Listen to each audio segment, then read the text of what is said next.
This is an interesting path that we are on as a people. Very, very, very interesting. Our path is a lot different than what we've been taught and as children, as growing up, and our families, and everyone is doing something different. They're doing something completely different than what we're doing today. And sometimes it could be a little exhausting, trying to talk to people and tell them about what you're doing, because for some reason or another, they're not interested. It could sound really good from something new and fresh and exciting, but often they don't want to have anything to do with what you're doing. This is why this is a very interesting path. It's a path of righteousness. It's a path of having to make some very difficult decisions. It's a path that gives us I would say, an inner reflection, to give us a different perspective about our lives and what we're doing and how we're doing it. It's like, it's ancient. It's an ancient path. The words that we hear and the words that are spoken by the creator of the universe, and he's chosen Moshe to communicate to the children of Israel his words, his commandments, his mitzvot. And even into this day, Yah has been saying the same message over and over and over again. He's been saying the same message over and over again. Somebody tell me what that message is. What do you think that message is? Shema. Yeah, he's been saying, Shema, I need you to listen. And I think that's an excellent thing that you just said, Jared, because it is. That's always been the problem.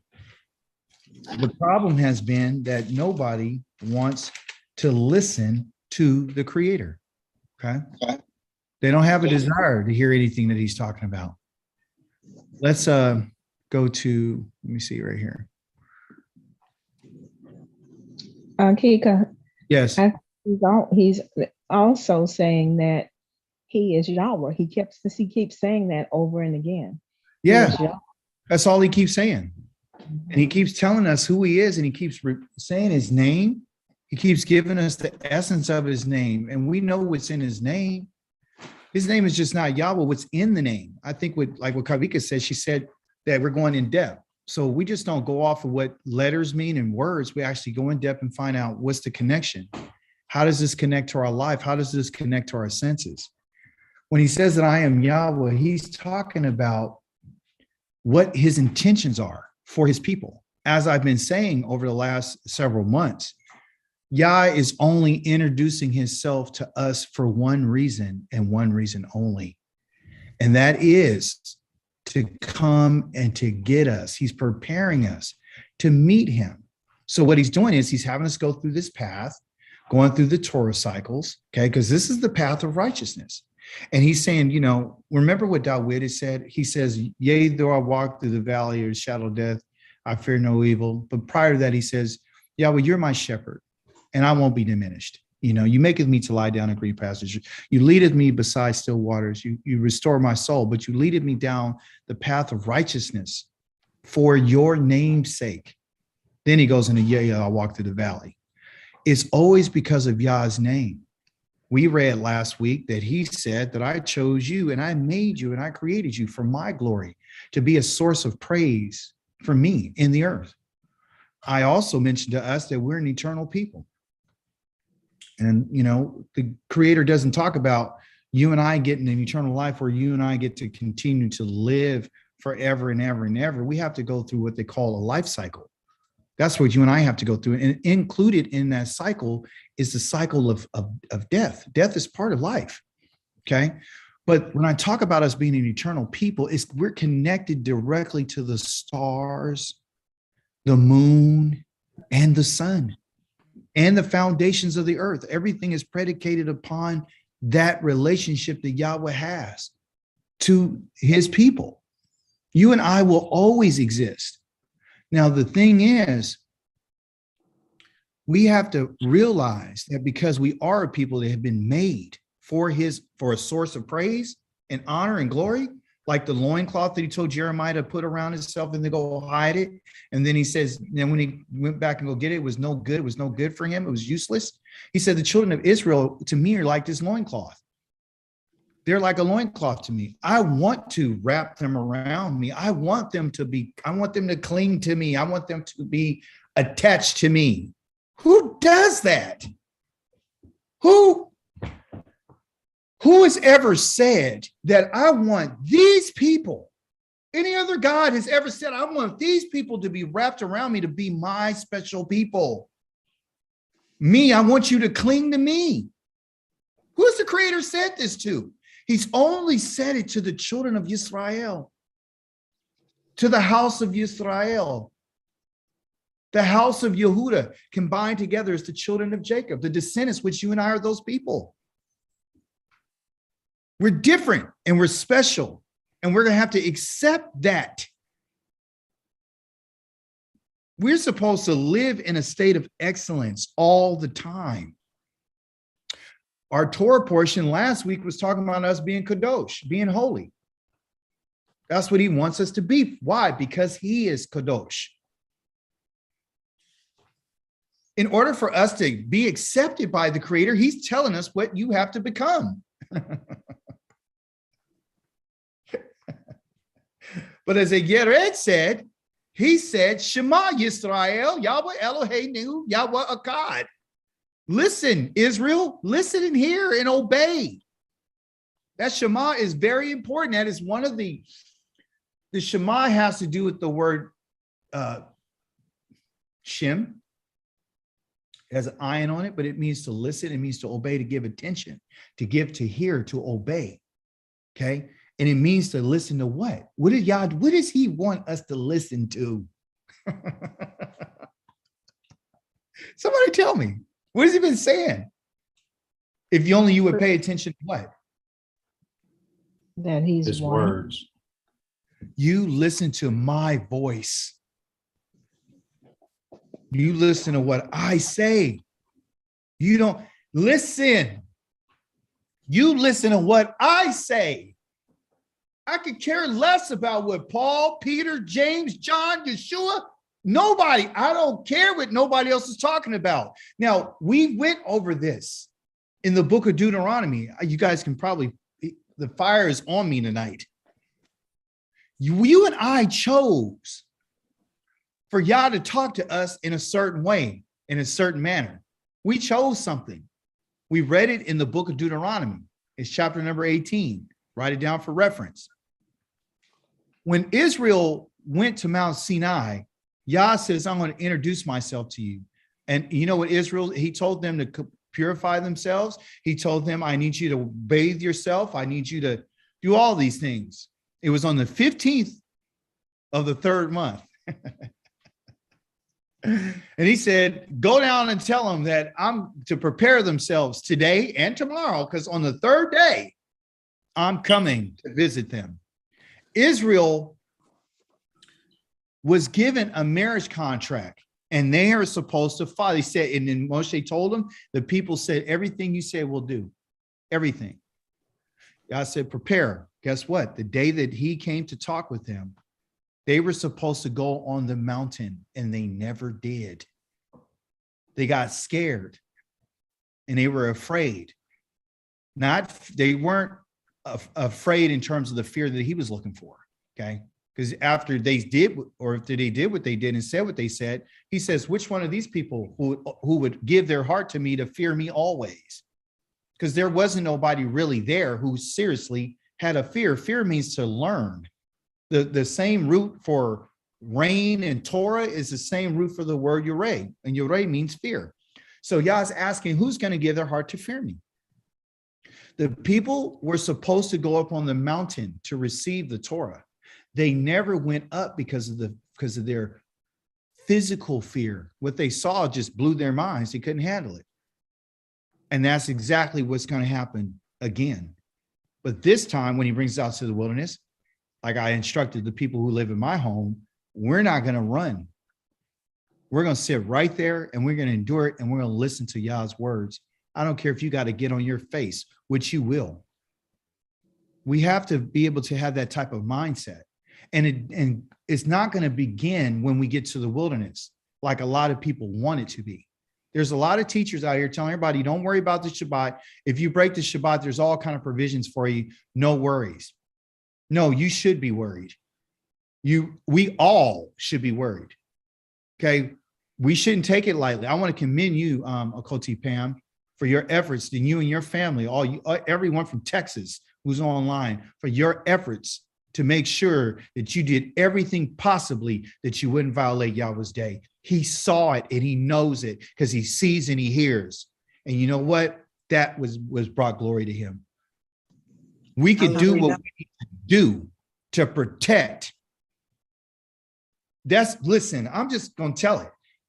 He's our Elohim.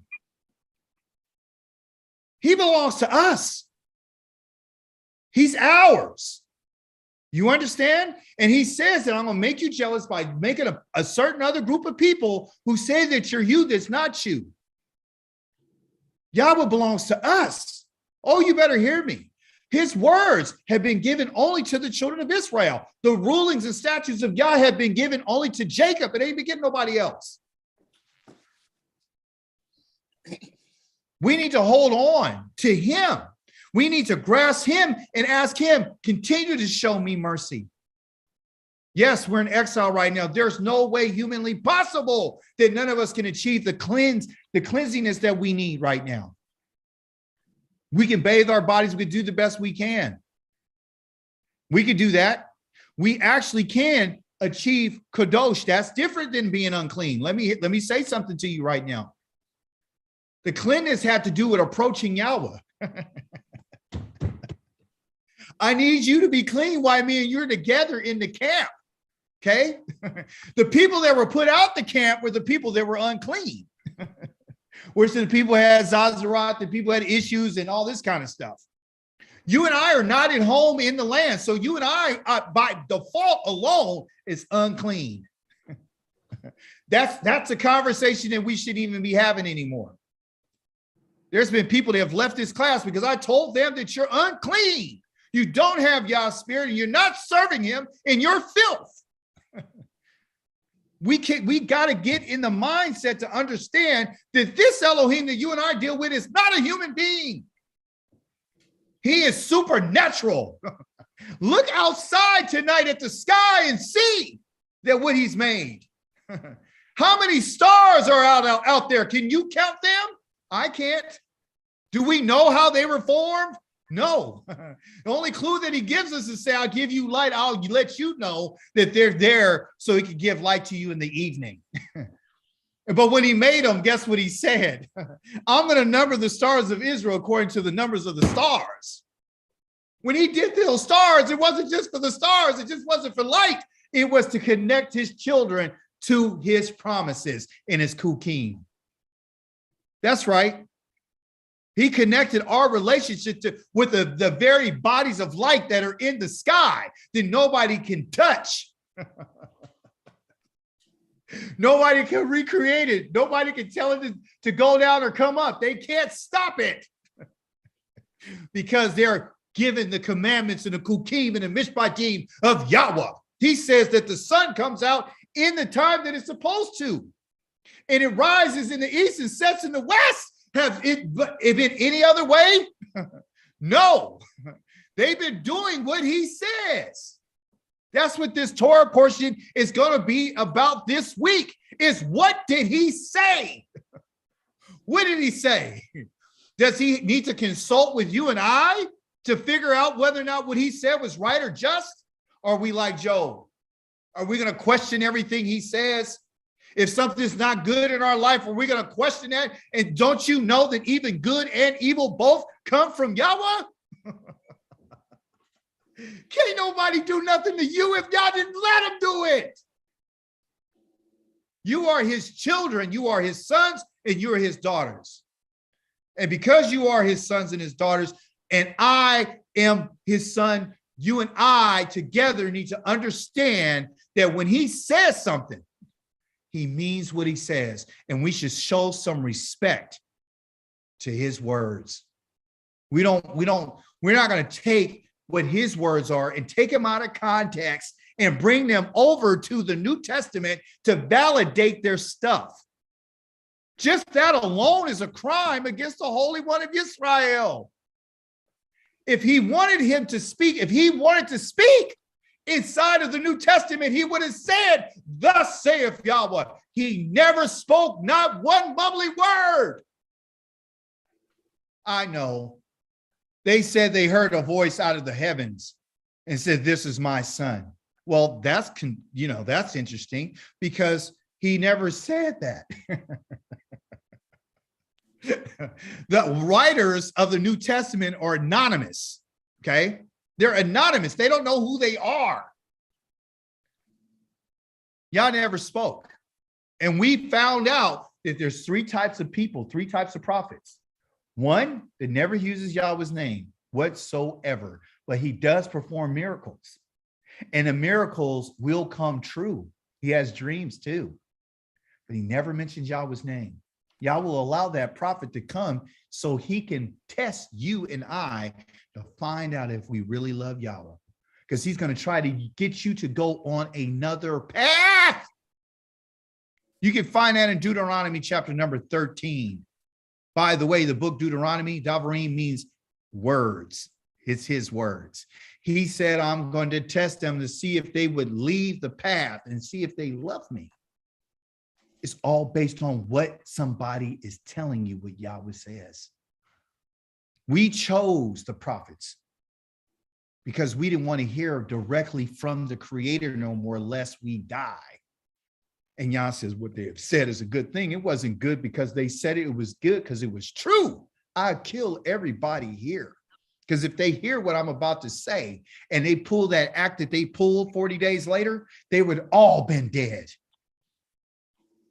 The reason why they didn't die and he didn't wipe them completely off the face of the earth is simply because he only gave them the statements and he didn't tell them the judgments for the behaviors of what they did and what they were planning on doing. It was his mercy that he allowed them to go back to their tents, because he knew if he would have told them that they would die if they did the golden calf, they would have died. Everything we're going through is based on what did the Creator say. The heavens and the earth was created, but by what he said. If he tells us that marriage is between a man and a woman, marriage is between a man and a woman. If he tells you that you disrespect your parents, I'm going to put you to death, you're going to die.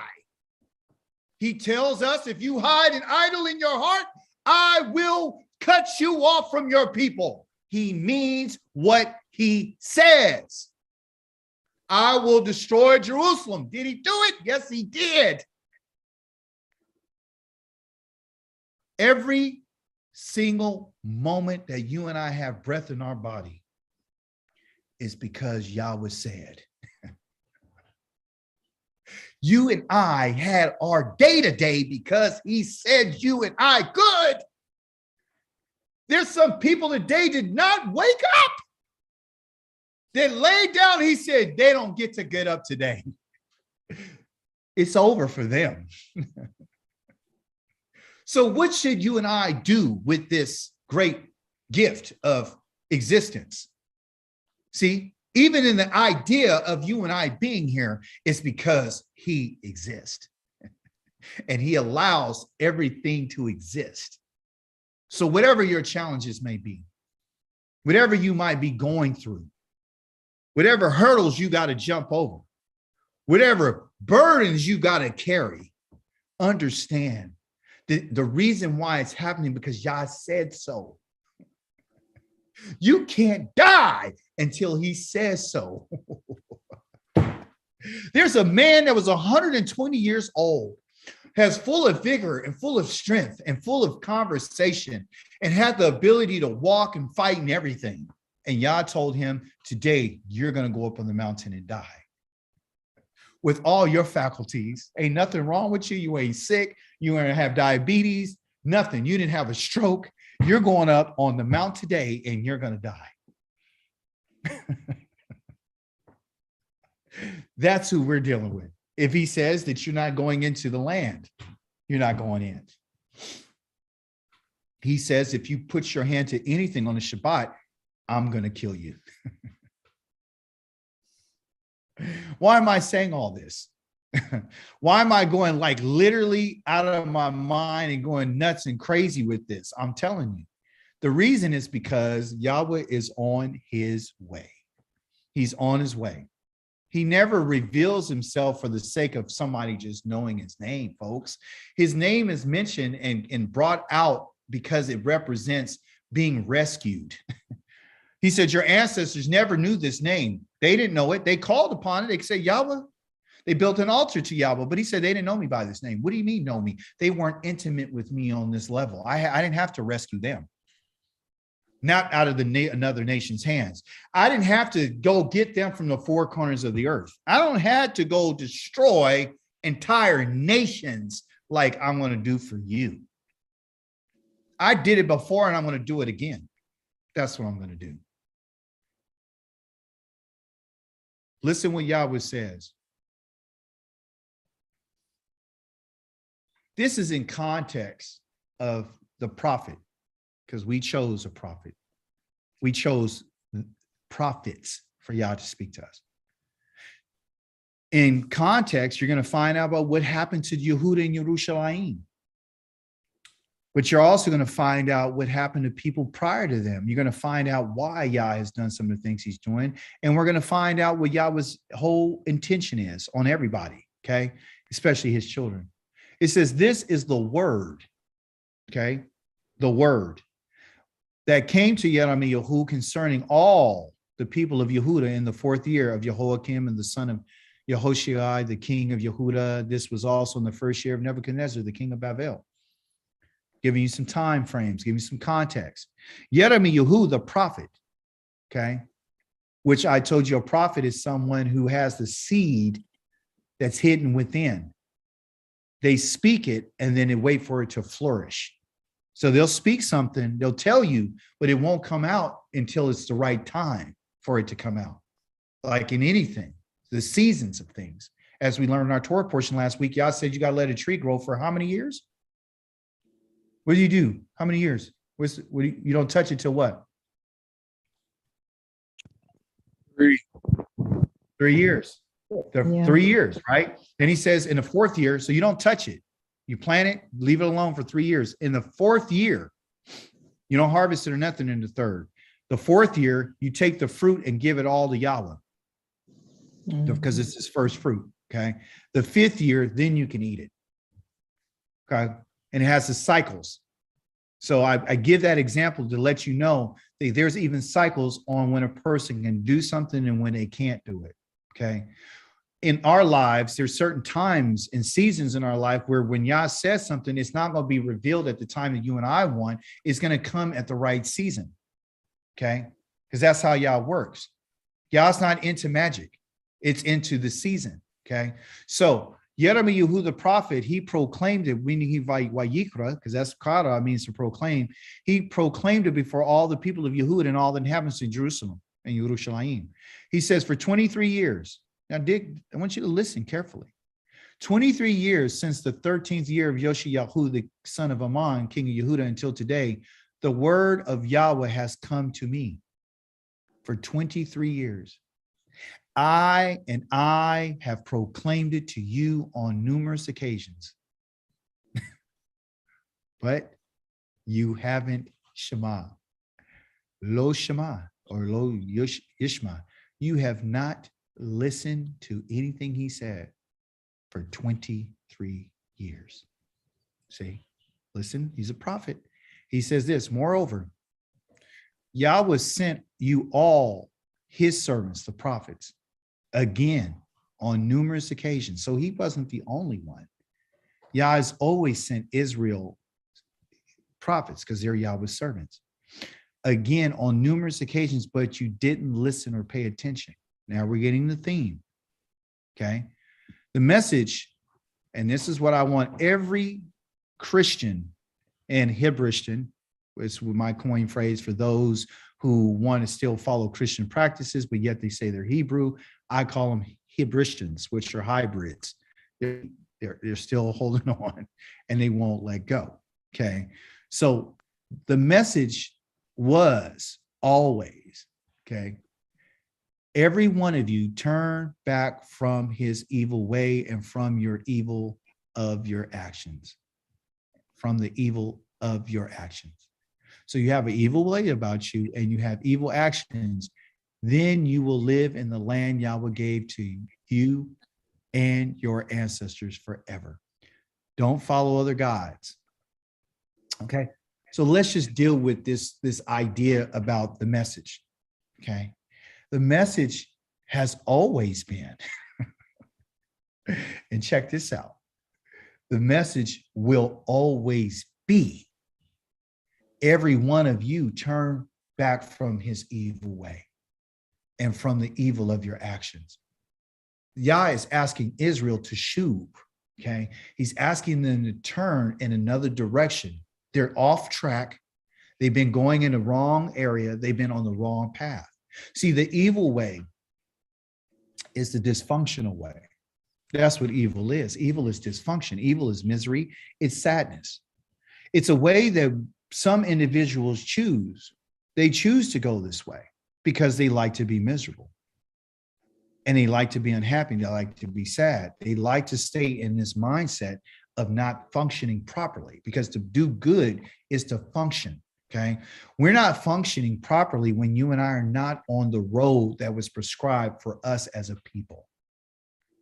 This is what it's about. This is not about how many dashikis you can wear. This is not how Hebraic we think we are. Okay. I don't care how many manures you got in your house. Okay.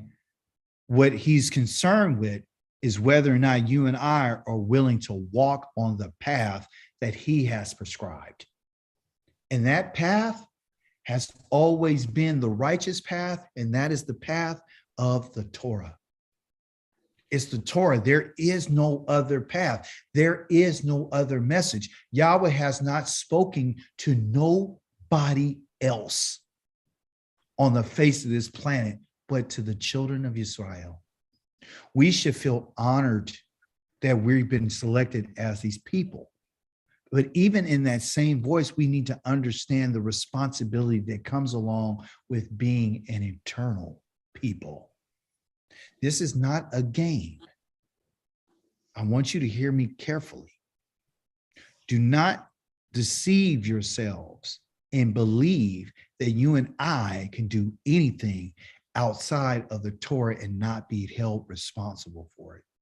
We read just a few days ago that Yah says that I'm going to hold the Father and the Son responsible for their own sins.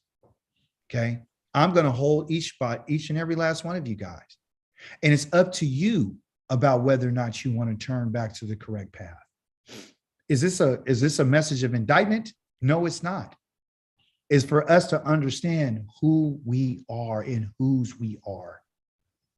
Things have to be completely different for you and I. But as he said, don't provoke my anger with the things your own hands have made. Then I will do you no harm. But you wouldn't listen to me, says Yahweh, so that you could provoke me with the products of your hands to your own harm. Yah is letting Israel and the children of Israel, which more specifically here in context, Yehuda, know that because you won't do what I say, you're bringing harm to yourself. So this right here is Yah showing us that we ourselves, if we don't do what he says, there's consequences. And we're going to find that in our Torah portion. Our Torah portion begins in Leviticus chapter number 21. Okay. Last week, we talked about, it's called Kodashim. And Yah was telling the people about how they are supposed to be. Okay. The first word that Yahweh tells Moshe is, he told them, he said, speak. Speak. right here. And in the Hebrew, it's a aleph, a mem, and a resh, and it's really called amar. Okay, that means to say. So it's really not here. They say English to speak. It's really say. Okay, speak is in here, and say is really say. It's not speak. It means say to them, to the Kohanim. And this was in a command form. Okay, no recommendation, no suggestion. This is what I need you to tell the sons, the Kohanim, the sons of Aharon. Anyone who's going around calling themselves a Kohanim, if you have some wisdom, you need to ask them to please verify. You need to verify that. If you take Yahweh serious and you take what this path serious, you're not going to let anybody come and tell you that they're one of the Kohanim or they're Leviim if they don't have evidence to that fact. That's what you need to understand. Because Yahweh has wicked people inside of his people. There's wicked people among Yahweh's people. He says it. Okay. Why is this important for you not to accept anybody saying that they're a Kohanim? Why? Somebody just give me an idea. Why do you think it's important for you not to go what they say? False prophets. They're false. They're false. They're liars. Anybody who says that they're a Kohanim and they're not from Aaron, the sons of Aaron, they cannot prove it, they are a liar. They're liars. They don't have any respect for the office of this holy office, this Kadosh office, okay? They don't have any respect whatsoever for this office. What did Yahweh say if anybody puts their hands to this work, what he would do to that person or that family who are not living? What does he say? I'm going to kill you. Okay. So the mindset of you and I, because we don't know, should not go around and telling anybody that somebody's a Kohanim, or I don't care who they are. I don't care that they say, well, this is the principle of how we're operating. We're teaching the Torah. So it's kind of like we're in the place of it when we're in exile. That's a lie. That's a lie. Yah's never established any Kohanim. I know I'm gonna lose a lot of people online, but I'm here to tell you, they're not Kohanim. Let's you and I respect what Yahweh said. Anybody that puts their hands to this office shall be put to death. Okay. And oftentimes Yah used his people to put other people to death, stoning people, setting people on fire, those types of things. Shoot them with a dart and arrow, hang them by their neck, like I told you to do with the people who were worshiping Baal Peor. Go hang every last one of those leaders up in front all day and then take them down at night. Yeah. So no Kohen is to make himself unclean for any of his people who dies. And then he gives an exception. The only exceptions there here is close relatives, which is his mother, his son, his father, his daughter, and his brother. Okay. We're missing somebody. Who are we missing? The wife. You're missing the wife. Why isn't the wife mentioned?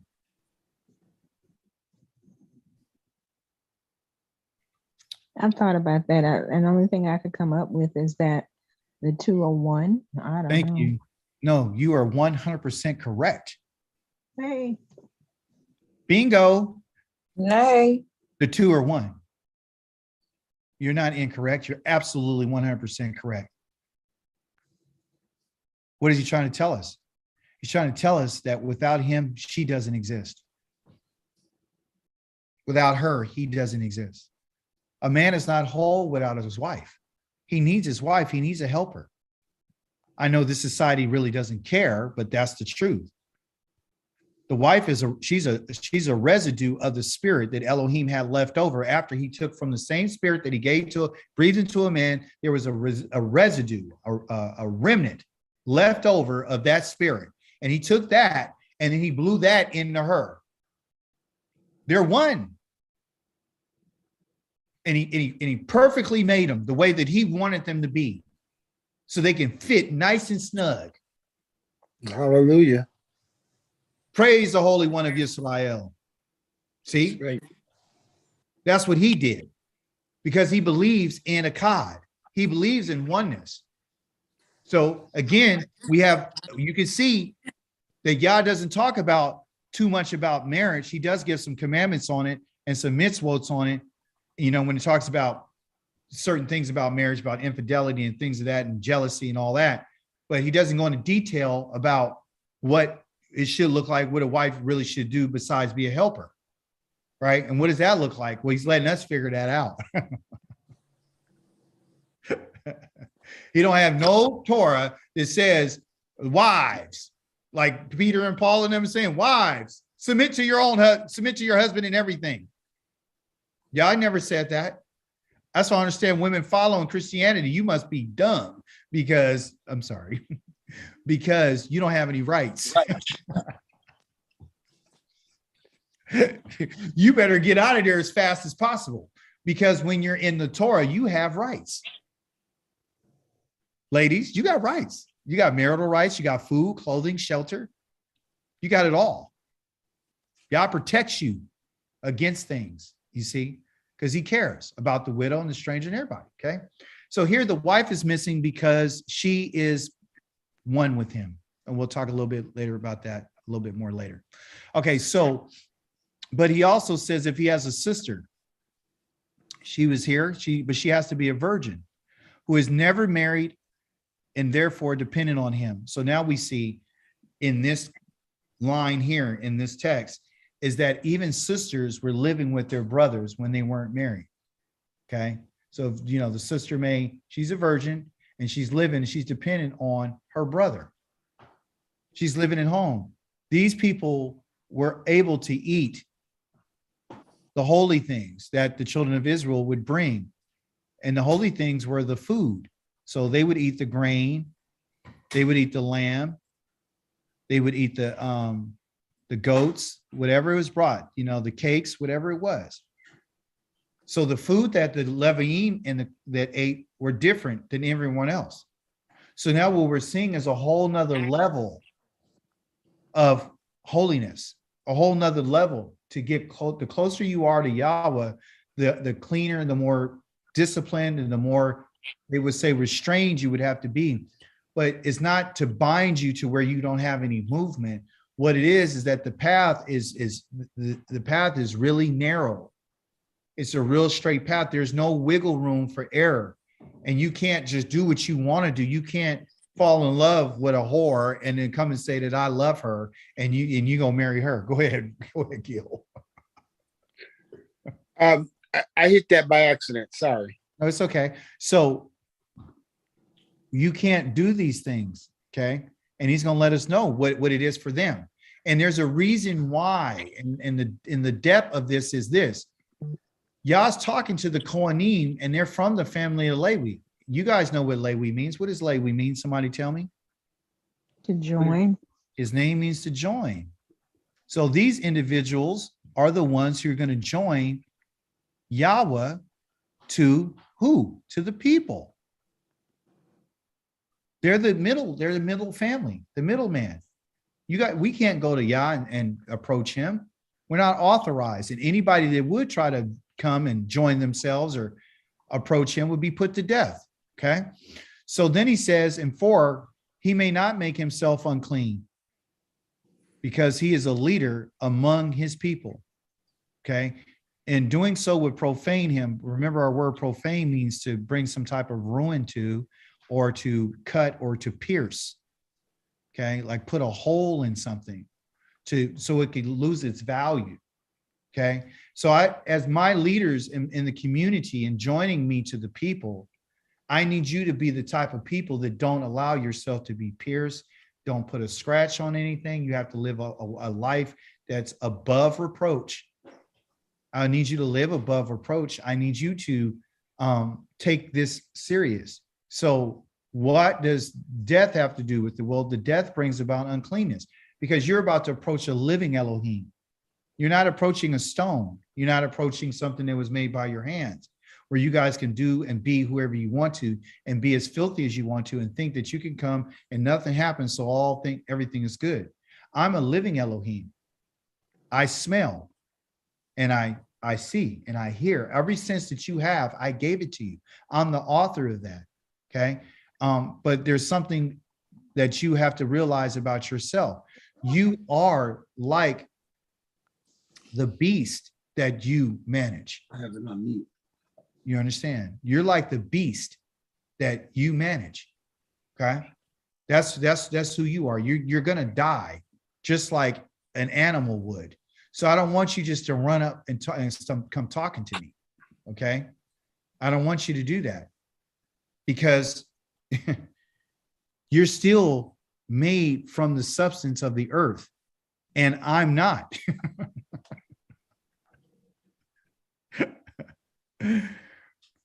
Kohanim are not to make bald spots on their heads. Okay, so you can't go bald. Okay, can't do that to their heads. They can't mar the edges of their beards.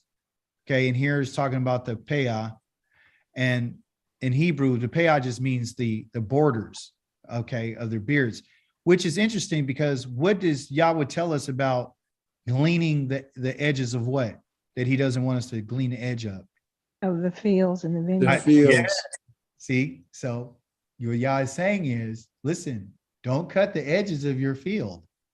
Okay, don't go past it. Don't cut into it. Let it be the natural line that it's at. Okay, don't put any marks in your flesh. Don't put any gashes on yourself. Don't you make any marks for anything. So remember, he told us as his people, you guys can't do tattoos or anything either. Okay, so they're the conduit between Yahweh and us. Now, I need you to understand something. The call to be kodashim, or to be set apart, was an action. Yes, Anasi. I equate the markings on the skin with the blemishes on the sacrifices. Oh, thank you. That's hot. That's really awesome. Wow. You can't say I stole that, huh? Was she saying? No, I got to that first. Yeah, okay. Well, what she's saying is this. You remember how Yah says, I don't want no blemishes on anything that you bring to me? I'm telling you that the animal that you bring to me, I don't want you to be in worse shape than the animal.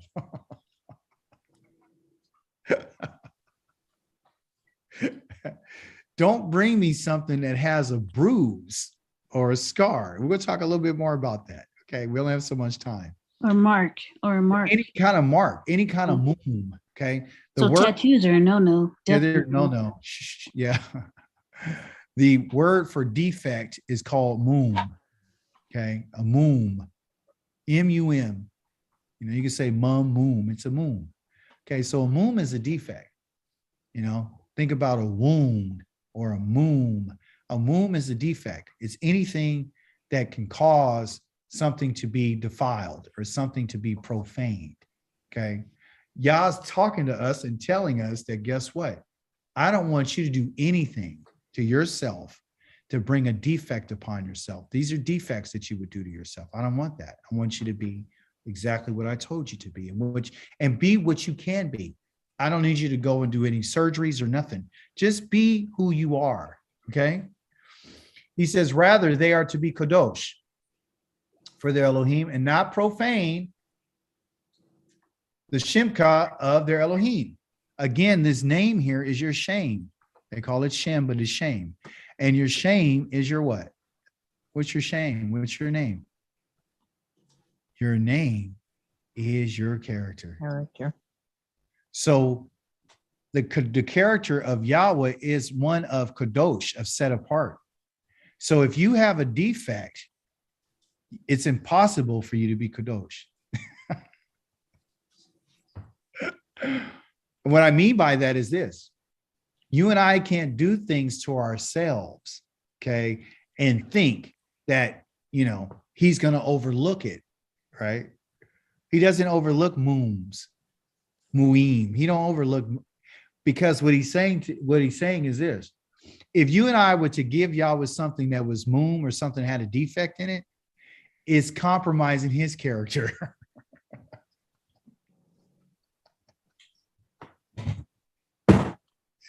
That's why he sent us in exile.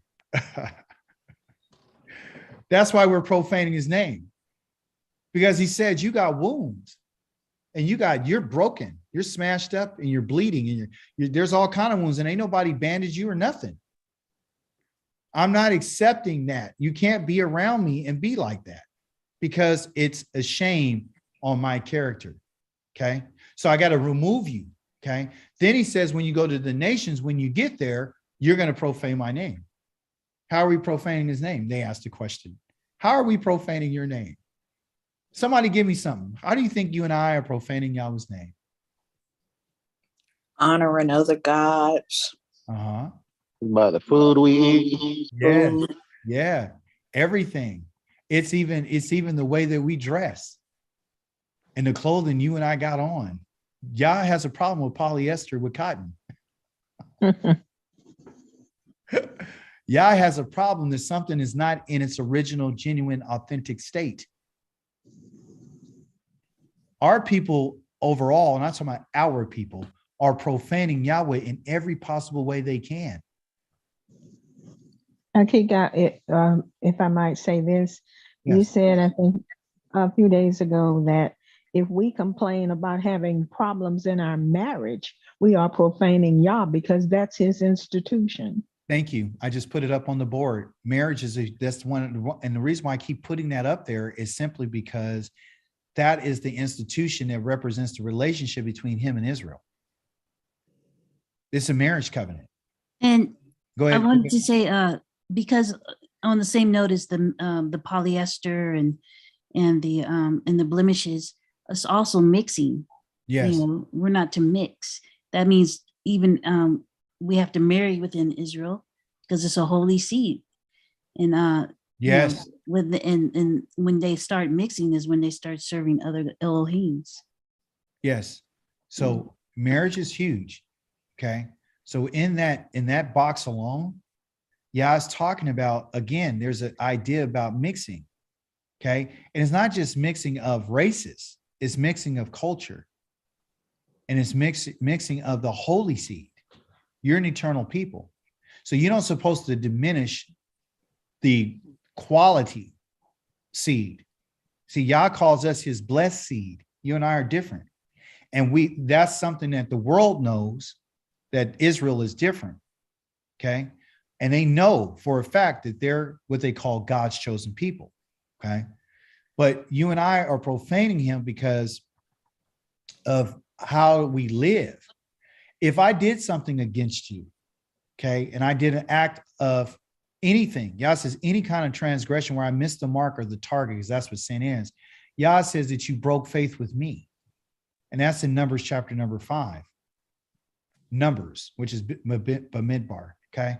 So we have to be a little bit more careful because in order to be Kwadosh, okay, you and I, listen, you said, well, that seems like double talk because you're telling me that we're profaning, but you're also telling me that I could be Kadosh. Wait a minute, I'm lost here. What is it?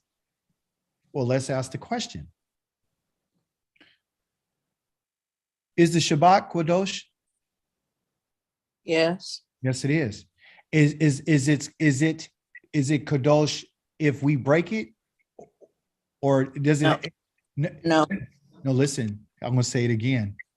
Is the holiness and the Kadosh and the set apartness of Shabbat, is that predicated upon what you and I do? No. So what am I saying? Holiness or Kadosh exists whether or not you and I do good or not. You understand? So that is a time that Yah has said that it's Kadosh. Okay. So if you and I go into it, right, and we don't violate it, guess what just happened? You have been set apart. Okay. It's like you can go into it. Okay. Could you go into being not Kadosh? Yeah. You could go out of there. Okay. And you could do that by choice. So if you could go into the Shabbat and be considered Kadosh, because he said you guys to keep it, because the Shabbat is Kadosh, regardless whether or not you say it is or you don't, whether you keep it or you don't, it still is. Okay. If Yahweh is Kadosh, correct? Yes. So how do you and I become Kadosh? Follow his command. doing what Be like him. Do what he says. If we do what he says, I consider you kadosh. He called these days, the Moedim that we're going to get into later, he called them kadosh. They're not kadosh because you and I don't want to keep them.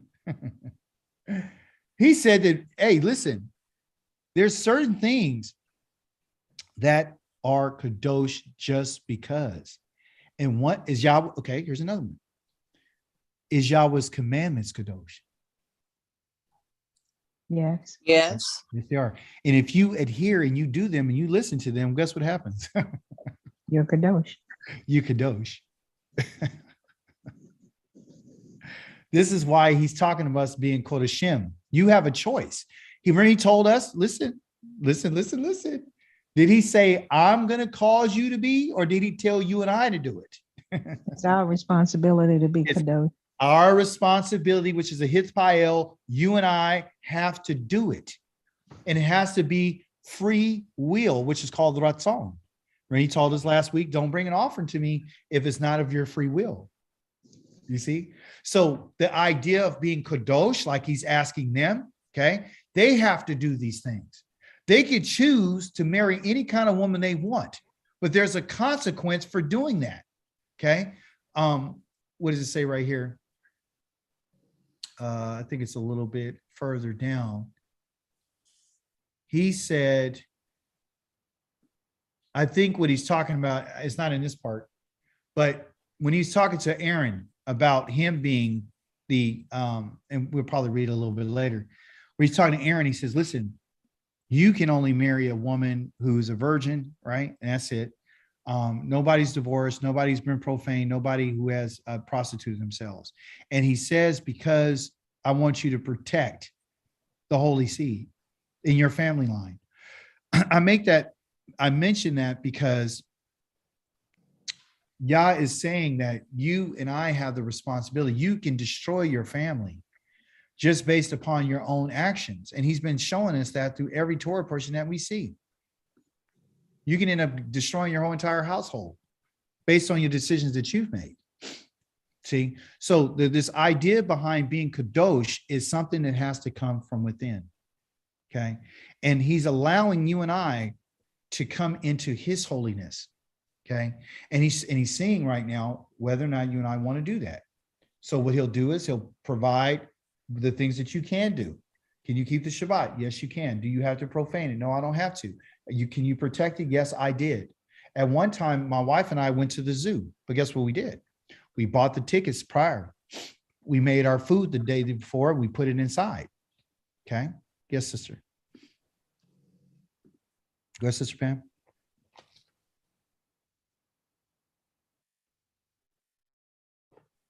Sister Pam, Makoti, you had your hand up? I can't hear you. I can't hear you. I'm sorry, can you hear me now? I hear you now. Go ahead. Okay. Is it correct to say that the high priest can only marry a virgin, but the regular priest can marry a virgin and the widow of a priest? Yes, that is correct.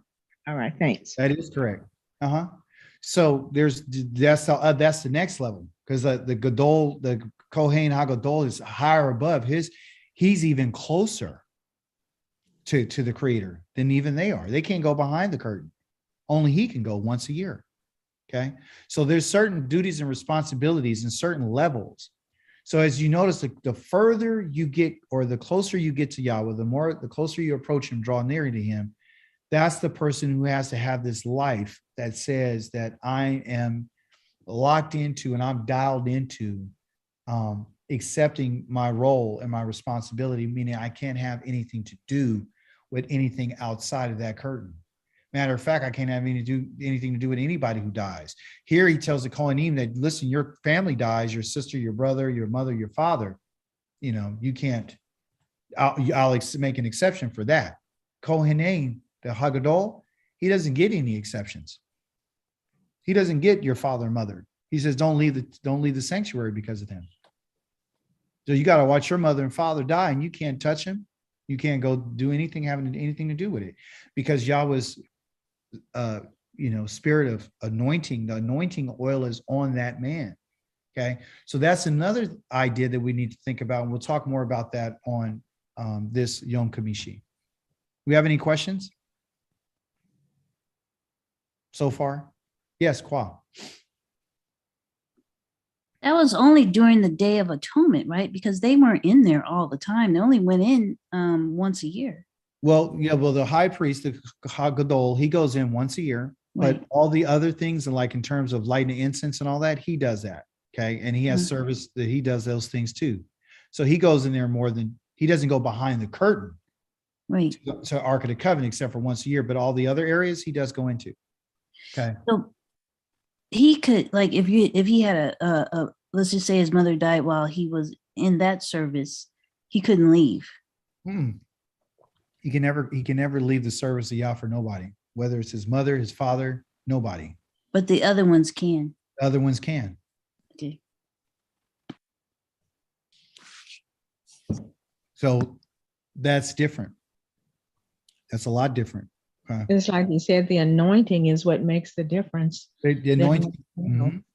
That's what we're going to talk about a little bit more on Yom Kamishi, because once that oil hits you, and it's poured on top of your head, okay, your hands off. Nobody can put their hands on you. Do you hear me? You can't just touch anybody. Remember, even as difficult and scary as it is, to be close to the Creator this is what it demands. It demands separation. Hanasi, go ahead. You remember the mountain where he says, don't make sure they don't break through, because if they touch the mountain, they'll die. I'm going to spear them, arrow them, kill Yeah. them. And this also too, I'll break out and kill everybody. Yeah. Animal, any, he said, did you set up the gates? You set everything you guard? Yeah, we got everything you told us. Because Yah knows who he is. He knows that he can't be around us like that. Okay. And we just have to accept our humanity. And that's one of the things everybody's trying to run away from. They don't want to be human anymore. They don't want it. They want to live in heaven with God. They don't want to live on the earth, and they don't want to have to take a bath anymore.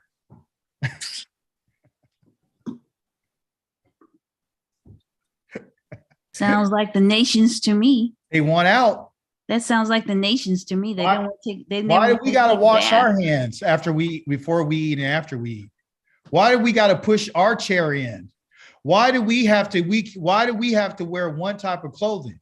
Why do we have to wait for a whole year without doing nothing? Why can't I sell nothing on this day? Why? There's a whole bunch of whys. And you and I have been taught by these heathens, and they don't have a clue about the kadosh, the set apartness of our Creator. That's what Yah is trying to get us to understand.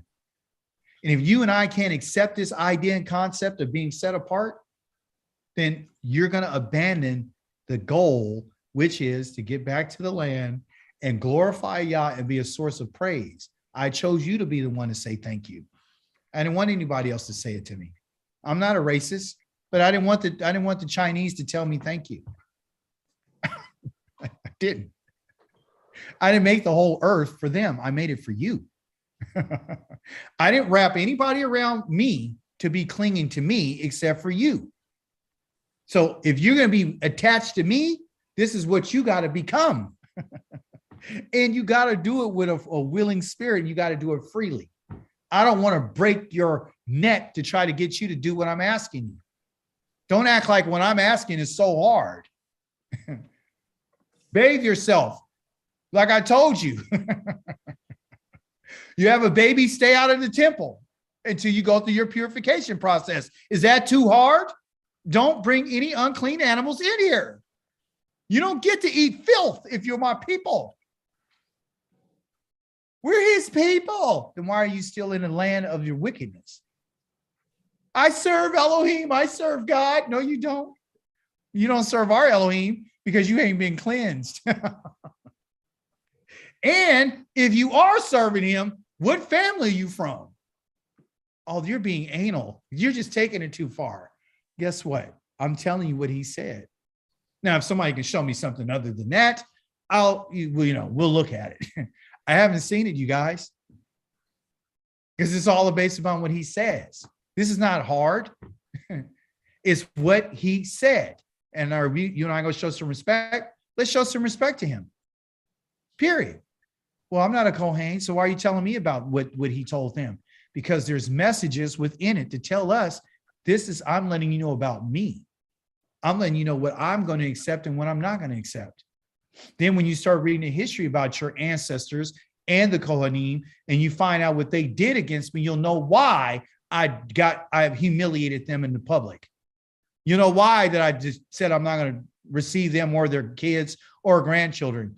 You'll know why I said I'm going to cart them off with the feces from the animals that they took.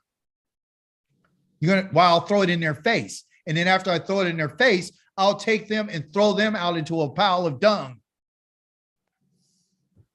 Then you know why I'm mad. And I'm asking him to shut the doors to the temple. Because these very people that are supposed to be representatives of me have defiled and profaned my name and caused you to profane me. They're a big piece of the puzzle. They're the cause of a lot of problems because Yah chose them as a family to join us to him. These people are responsible. They got their hand on it. They're the ones. That's why I'm telling you right now, somebody saying they're a Kohen, they are a liar. And you should not listen to nothing they got to say because they're going to show you not to have any respect for Yahweh. If you respect Yahweh's order, you would know I can't say that I'm a Leviim if I don't have any evidence to that. You should be scared to say that you're a priest. You have no evidence. Otherwise, you're making up your own priesthood. And you're saying that Yah is going to make some type of provision for me because I love him so much. Because I'm 75 years old, or I'm 85, or I got a long white beard. So now he's just going to allow me to do this because I'm doing it for him. We could do things with the best intentions, but if it doesn't line up to what he said, you better not do it. So word to the wise, do not accept anybody who calls himself a Kohanim or a priest because they're not, or just operating in that capacity. No, you're not. Because Yah says there is no priesthood right now. Because those are the shepherds that took advantage of Yah's sheep. And he said, I'm going to remove them and I'm going to come and get them myself. I don't need them because what they were doing is they were making you guys out of merchandise. They loved it when you sin because when you sin, they make more money. They get more food. They feed their families. They take the houses and everything from the widow and the stranger, and they would deny people their rights because of who they are, because they did violence to the Torah. What did he say? That's what we're talking about this week. And I need you to ask yourself that question. When you're thinking about doing something and you're having a conversation, you need to ask yourself, well, what did he say? What did Yahweh say about this? What did he say about the diet and Shabbat? What did he say about husbands and wives? What did he say about divorce? What did he say about children? What did he say about marriage? What did he say about jealousy? What did he say about paying people? What did he say? Because those words are never going to change. So we need to get used to this. Okay. So anybody else comments before we go? I enjoyed the class tonight. I hope you did. Yes, I did. Oh yeah. Yeah, Yah's giving us some clues, isn't he? He's going to give us more information this week. He's going to give it to us. And he's going to tell us, what did I say? That's what it is. So I say shalom. I say Laila Tov to you. And I'll see you guys on Yom Kamishi. Hallelujah. Yah willing. Yah willing. There you go. Yah willing. Hallelujah. Lala Tov, Toda Rabba. Tov, Torah Abba. Hallelujah. Listen to me. I'm speaking Hebrew. Oh, there you go. Say it again, Gil. Lala Tov. Laila Tov Tov. Rabah. Hallelujah. Total Rabbah. You boys say that again. Yeah. Italian. Good to see you, Akoti. Thank you. I was running a little late today. Oh, don't worry about that. He was here. Don't worry about it. All right. Hey, try to encourage your friends and family to get on board as soon as possible. Tell them it's available. It's free. Just a little bit of their time. They can hear the Okay. words of the living Elohim. Okay. All right. Yeah. Shalom Aleichem. Shalom.